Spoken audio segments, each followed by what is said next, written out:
La fiscalité du trader français. Donc il y a deux situations. Donc dans un premier temps, il y a le cas du trader particulier. On appelle ça aussi le cas du trader occasionnel.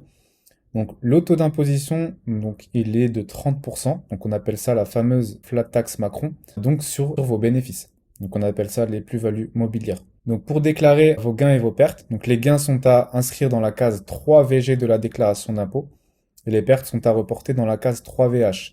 Donc si vous regardez cette vidéo, que vous faisiez déjà du trading avant et que vous avez eu des pertes et que vous ne les avez jamais déclarées, eh bien sachez qu'au total, vous avez jusqu'à 10 ans pour pouvoir les déclarer. Donc attention, il vérifie. On ne peut pas tricher en mettant plus de pertes qu'il y en a eu en réalité. Vous n'avez pas la possibilité de déduire les dépenses engendrées par votre trading. Il y a uniquement lorsque vous avez une société que vous pouvez le faire. Si vous générez autant d'argent ou que vous générez plus d'argent que ce que vous gagnez en termes de salaire, si vous avez un travail à côté, eh bien vous devrez ouvrir une société. Le statut d'auto-entreprise, donc la micro-entreprise, ce n'est pas possible pour l'activité de trading. Le cas du trader qui trade donc à travers sa société. Je ne parle pas du trader qui sera salarié d'une société, par exemple qui va travailler pour une banque. Non, je parle uniquement du trader qui a ouvert une société qui lui appartient. Et à travers cette société, il réalise son activité de trading. Eh bien, comme dans toutes les sociétés, donc c'est le barème tout à fait habituel qui va s'appliquer. C'est 15% d'impôt, 38 120 euros annuels. Ensuite, c'est 28% jusqu'à 500 000 euros annuels. Et au-delà, ça sera 33 000 euros. Donc ça, c'est uniquement l'impôt sur les sociétés.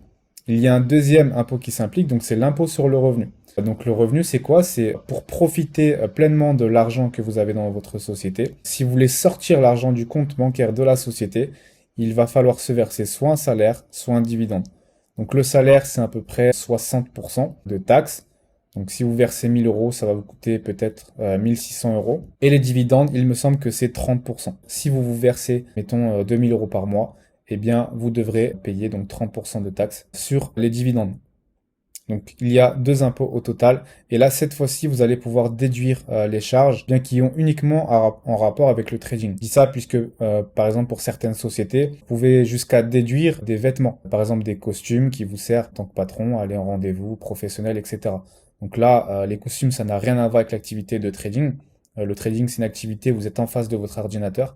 Vous n'avez pas besoin de costume. Donc là, vous pouvez déduire par exemple le réseau internet. Si vous utilisez des logiciels de trading payants, bah là, vous pouvez les déduire ou les faire passer comme charge. Le prix que ça vous a coûté pour acheter l'ordinateur ou la plateforme de trading. Donc enfin, on va voir le cas de l'expatriation fiscale. Donc pour certaines personnes voilà, qui génèrent énormément d'argent et qui peuvent à un moment donné se poser la question de est-ce que ça vaut le coup de rester en France par rapport, on le sait, à un taux d'imposition élevé qu'il y a dans ce pays-là. Eh bien, pour profiter d'une fiscalité avantageuse d'un pays donné, eh bien, il va falloir prendre ses valises et vivre dans ce pays-là durant la plus grande partie de l'année, c'est-à-dire plus de 6 mois. Et en plus de ça, il y a des conditions à respecter. Il ne faut plus que vous ayez de sources de revenus en France. Il faut que vous, si vous avez des femmes et des enfants, eh bien, vivez également dans ce pays-là. Si vous vous expatriez et que vous laissez vos enfants sur place et votre femme sur place, vous ne pourrez pas bénéficier de la fiscalité d'un autre pays. Vous serez considéré par le fisc comme vivant en France. En tout cas, vous serez surtout imposé en France. Et enfin, donc, votre lieu d'habitation devra se situer à l'étranger. Donc, on pense à l'expatriation fiscale, bien entendu, lorsqu'on gagne des gros revenus, hein, pour moi, au-delà de 10 000 euros par mois. Il faut également avoir une sécurité financière.